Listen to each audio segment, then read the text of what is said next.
தளபதி தளபதி வாழ்க வெற்றி கொடி எப்பொழுதும் வாழ்க தளபதி தளபதி வாழ்க நம்ம வெற்றி கொடி எப்பொழுதும் வாழ்க தளபதி தளபதி வாழ்க நம்ம வெற்றி கொடி எப்பொழுதும் வாழ்க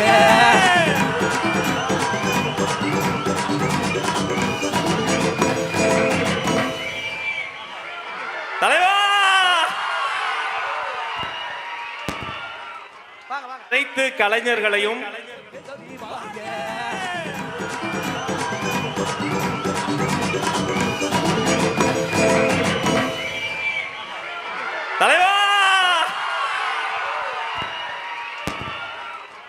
அனைத்து கலைஞர்களையும் நேரில் கைகுலுக்கி அன்பு பாராட்டுகிறார் வெற்றி தலைவர்.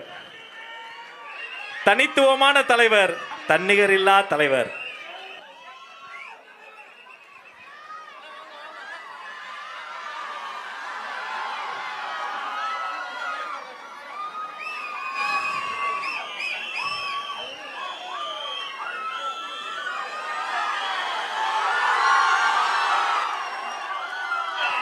நன்றி நன்றி அண்ணா, மிக்க நன்றி.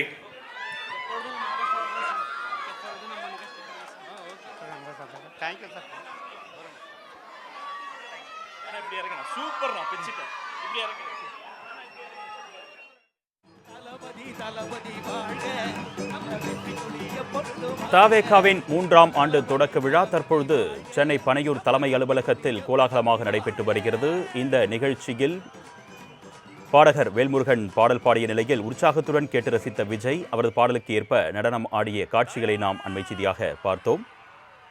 தொடர்ந்து கலைக்குழுவினரையும் கைகுலுக்கி பாராட்டி குழு புகைப்படம் எடுத்துக்கொண்டார். அதன் காட்சிகளை நாம் நேரடியாக பார்த்துக் கொண்டிருக்கிறோம். அன்பு பாராட்டுகிறார் வெற்றி தலைவர்.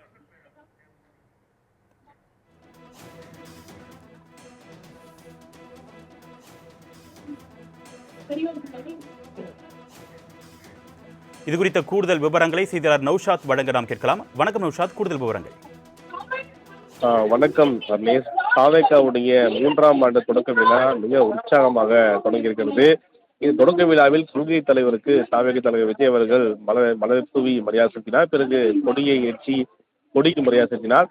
பிறகு குறிப்பாக தமிழ் தாய் வாழ்த்துக்கு பிறகு இந்த நிகழ்ச்சியானது நடைபெற்றது. நிகழ்ச்சியில முதலாக மிக முக்கியமாக உறுதிமொழி எடுத்த பிறகு கிராமிய இசைக்கலைஞர் வேல்முருகனுடைய பாடல் ஒலிக்கப்பட்டது. அவர் பாடி இருக்கக்கூடிய தொண்டர்களை உற்சாகப்படுத்தினார். தாவேக தலைவர் விஜய் அவர்களையும் மற்றும் கட்சியையும் புகழ்ந்து பாடினார்.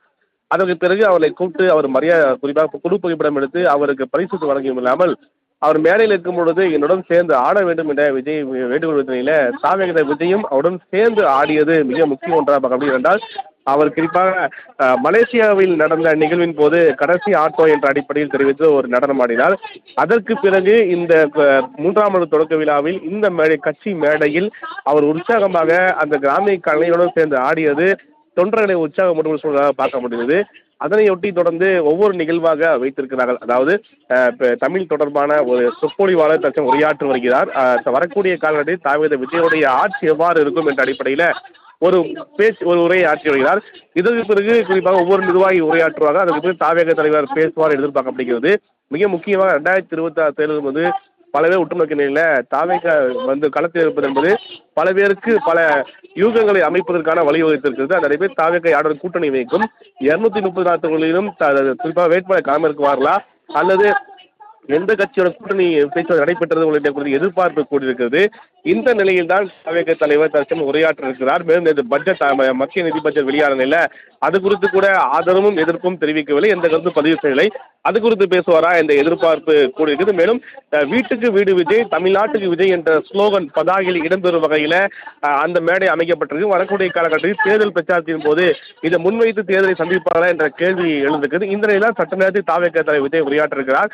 குறிப்பாக உரை என்னென்ன இடம்பெற இருக்கிறது, தொண்டர்களையும் செயல் வீரர்களையும் உற்சாகப்படுத்தும் வகையில் இருக்குமா, தமிழ்நாடு முழுவதும் தொண்டர்கள் அந்தந்த பகுதியில் இருக்கக்கூடிய பகுதியில் கொடியேற்றி மக்களுக்கு இனிப்புகளை வழங்கி இந்த தொடக்க விழாவை கொண்டாட வேண்டும் என ஏற்கனவே அறிவுறுத்தப்பட்டிருந்தது.